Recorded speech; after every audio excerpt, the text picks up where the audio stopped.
Hi, I'm Marie, and I'm 30 years old. I've been married to my husband, Sam, for 4 years. We really wanted to have kids right after we got married, but it just didn't happen for us. The doctors checked me out, and everything seemed fine, but Sam wasn't keen on getting checked himself. So we kind of gave up trying for a baby. Sometimes I wondered what might happen if Sam went for tests and treatment, but I realized that having a child isn't the only path to happiness. I never pushed him to go to the doctor. I work as an architect at a construction company, and I love what I do. My salary is good, and I find my job really fulfilling. So I started thinking that not having kids might be okay. Sam works for the government, and while he earns less than me, his job is stable. We have a great life together. We enjoy doing things we love, eating tasty food, and going on trips every now and then. That's Sally, my sister, calling me from outside the house with her sweet, pleading voice again. It's way too early for anyone to be dropping by, especially on a weekday. With a sigh, I made my way to the front door. Can you stop coming over so early? I'm sorry, but I've got something going on.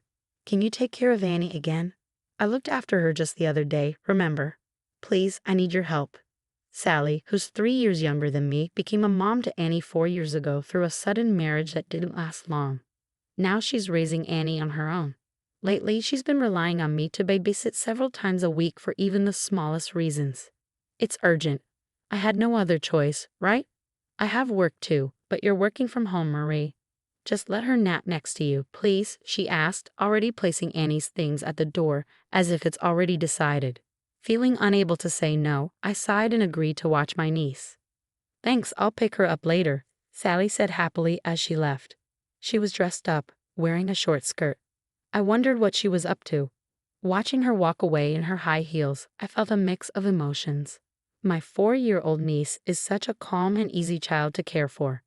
Sometimes she gets a bit teary, but her adorable smile makes everything better. Even though I thought having kids wasn't in the cards for us, spending time with her made me realize just how precious little ones can be. It saddens me to see her mom, my sister Sally, leaving her with me so often. I've mentioned to Sally that it's not ideal to leave her daughter so frequently, but I'm still happy to look after my niece. When Sally came to pick her up later that evening, she didn't even offer an apology. She just took her daughter and left in a hurry. Then my husband arrived home, and Sally left her child with us again for the day. I tried to talk to my husband about my day, but he seemed disinterested and barely responded. I understand that being a single mom is tough for Sally, but I also feel like my husband should be more supportive. He brushed off the conversation and went to take a shower. That's when I noticed his phone buzzing on the table, something he usually never leaves unattended. Curious, I glanced at the screen and saw that the caller was Sally. Confused, I wondered why she would be calling him. Before I could think too much about it, my husband returned and quickly grabbed his phone, rushing off to the bathroom. I tried to brush it off, but the message from Sally lingered in my mind. I need to see you urgently. Was Sally messaging my husband? Could he be cheating on me? These thoughts raced through my mind, but I couldn't find any solid answers. Since then, I never had another opportunity to check his phone. I'm feeling a bit peckish.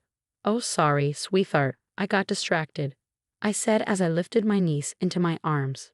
She looked up at me with those innocent eyes, melting my heart. If Sally is really having an affair with my husband, it means she's putting her desires ahead of her own child. How could she abandon such an adorable little girl? If my suspicions are true, I don't know if I could ever forgive either Sally or my husband. Here are the findings from the investigation. Thank you, I said, trying to steady my voice as I accepted the report from the detective agency I had hired. The results confirmed my worst fears. My husband was indeed having an affair. It hit me like a ton of bricks, but I managed to hold back my tears. I had mentally prepared myself for this moment. As it turned out, my husband and Sally were deeply involved in this affair.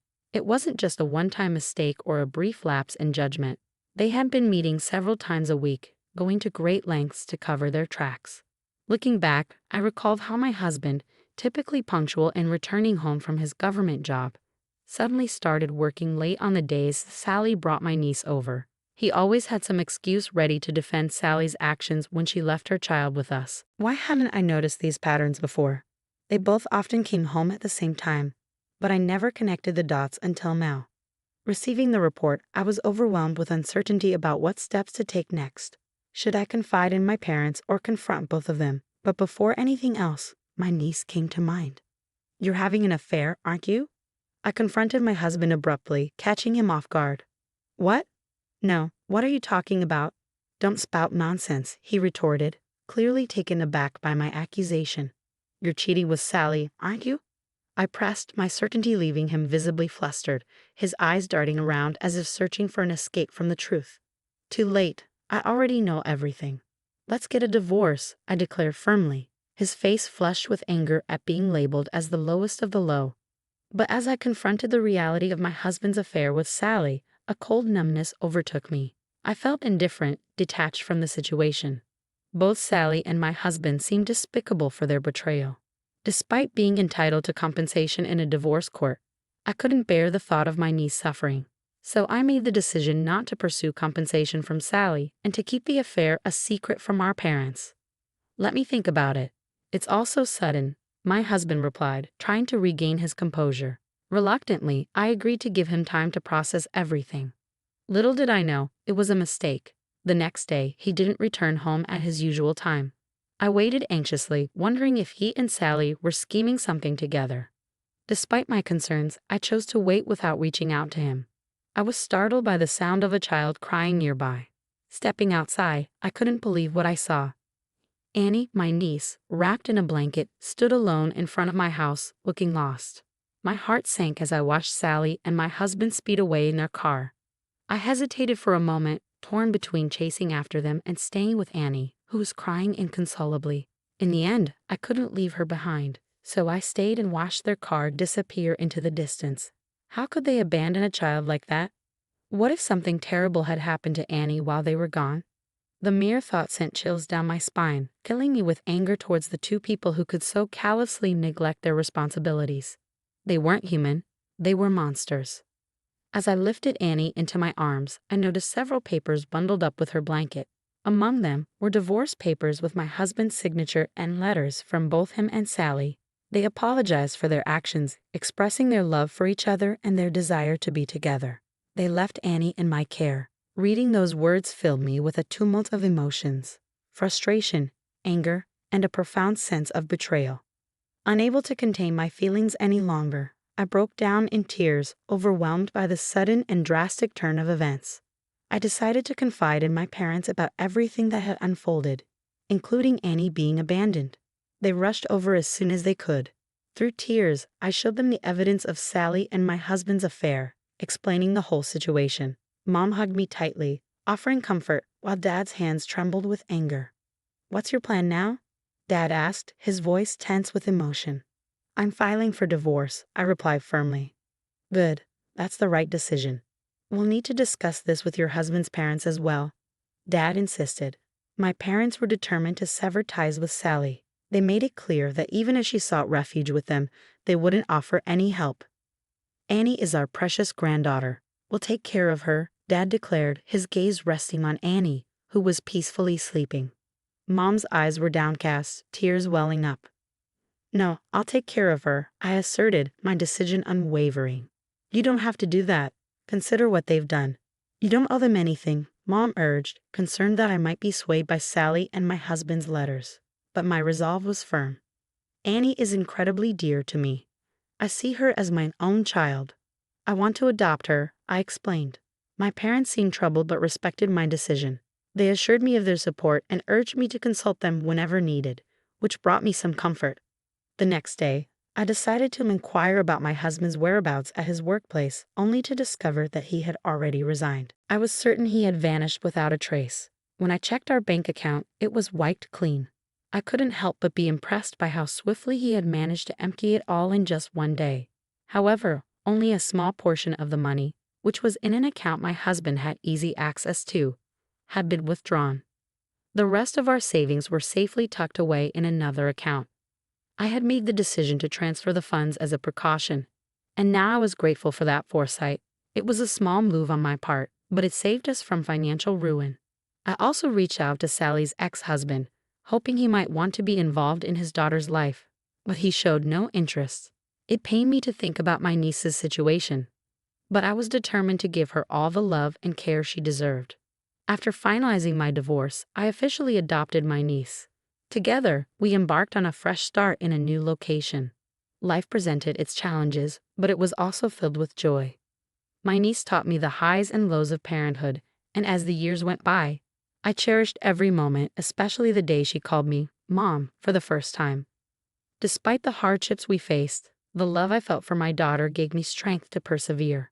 Balancing work and parenting, a decade flew by in the blink of an eye. Then on the day my daughter turned 14, I received an unexpected call on my cell phone. "Mom, there's a call for you," my daughter called from the other room. "Okay," I replied, glancing at the screen, which displayed only a phone number. I wondered who could be calling.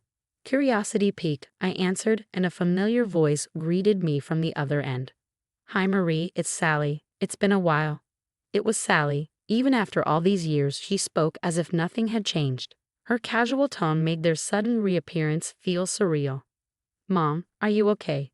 my daughter asked, concern evident in her voice. "Yes, I'll handle it, but you should stay back. Can you call Grandma and let her know Sally's here?" "Phil, do you understand?" I instructed my daughter, sensing the seriousness of the situation. She nodded firmly and quickly made the call to my mom. As she did, I closed the door to the living room, preparing myself for what was to come, and then opened the front door to confront Sally. "I knew you were here. This isn't acceptable.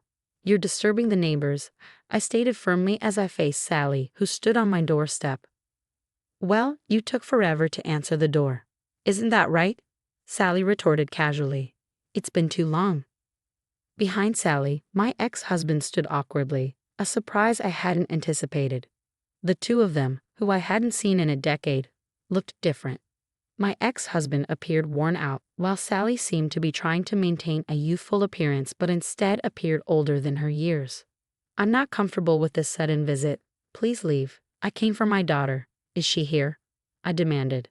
"Stop. You're not coming in," I interrupted firmly. "Why? She's my daughter. If you don't let us in, I'll have to call the police." "This is trespassing," Sally argued. "What?"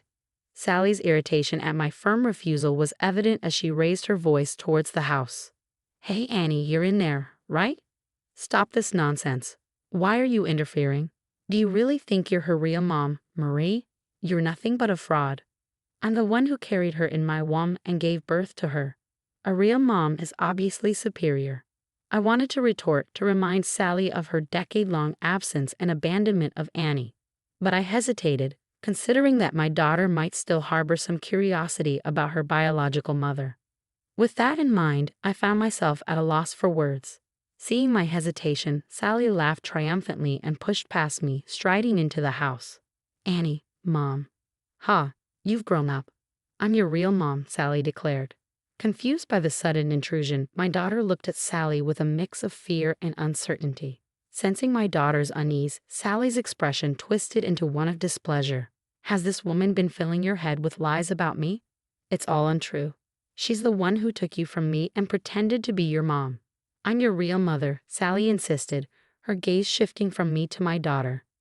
My daughter, angered by Sally's attitude, exclaimed, "Liar." "Yes, your aunt is the real liar, not me," Sally retorted. "What?" My daughter pointed directly at Sally, stunning both of us with her unexpected outburst. "Do you know how old I am? I'm almost 16, not 15. My mom raised me all these years, but she never told me about you. Still, I remember a little about you." Both Sally and I were speechless as my daughter continued, "I remember you yelling at me, not giving me food." "What? I never did such a thing," Sally denied vehemently. "You're not my mom. I have only one mom, not the one who gave birth to me, but the one who cared for and loved me. That's this mom," my daughter declared, pointing at me with conviction. My daughter gripped my sleeve tightly, and a surge of emotion overwhelmed me, threatening to spill tears. "What?" Sally exclaimed in frustration, her hand lifting as if to strike. Instinctively, I moved to shield my daughter, but Sally's movement abruptly halted. "Dad, it's you." My husband had returned without my notice, and he swiftly intervened, grasping Sally's arm and preventing any harm. Informed of the situation, he understood that Sally was the aggressor, while my ex-husband stood bewildered nearby, watching with a sharp gaze. "Are you both all right?" my husband asked calmly, his reassuring presence bringing a sense of relief to my daughter and me. Yes, we both replied, reassured by the steadiness in his eyes. You remarried. My ex-husband, who had failed to intervene in Sally's violence, was taken aback. That's none of your concern, I responded firmly. How dare you remarry without me? You left me and vanished after the divorce, remember? My ex-husband's accusatory tone was met with stern gazes from both my husband and me, leaving him speechless. What? Marie remarried? Living in this grand house with a husband? This is absurd. I took everything from her. Why does she seem happy?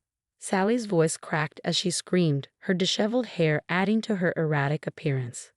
These people have treated Mom horribly. My mom is only my mom, my typically reserved daughter passionately defended me. It's all right, stay here with Mom. Your parents are here too. We'll sort this out, my husband assured us, his gentle touch steadying me as I realized I was trembling uncontrollably. My husband escorted Sally and my ex-husband outside, their voices filled with nonsensical shouts. Mom, are you okay? My daughter's concern was evident in her voice. I'm sorry, I should have talked to you. I apologize, feeling a pang of regret. No, it's okay. I never told you either. I remembered my biological parents and thought you might be disappointed. If only I had done the right thing, I wouldn't have made you feel so insecure, my daughter admitted, her words heavy with remorse. I know you kept silent thinking of me. Me, I replied, tears streaming down my face as we embraced each other tightly. Fear, relief, and happiness mingled together as we cried together, the weight of the recent events finally released. Sally and my ex-husband were sternly reprimanded by my husband and parents for their unreasonable behavior. Despite their persistent attempts to reclaim my daughter, their motives were purely self-serving. My daughter's biological father, Sally's ex-husband, had recently passed away, leaving behind a significant inheritance for Annie, his legitimate daughter. Sally and my ex-husband sought to gain control of my daughter in pursuit of this inheritance. Sally, desperate for money, sought refuge at her parents' home, only to be turned away and ostracized. Though my daughter discovered the truth in a painful manner, she bravely accepted it and forged ahead. With the unwavering support of my loving daughter and devoted husband, I realized that family goes beyond blood ties. Our bond is rooted in love and resilience, surpassing any genetic connection. As I prepared breakfast with my daughter on a Sunday morning, I couldn't help but feel overwhelmed with gratitude for our happiness and the strength of our family bond.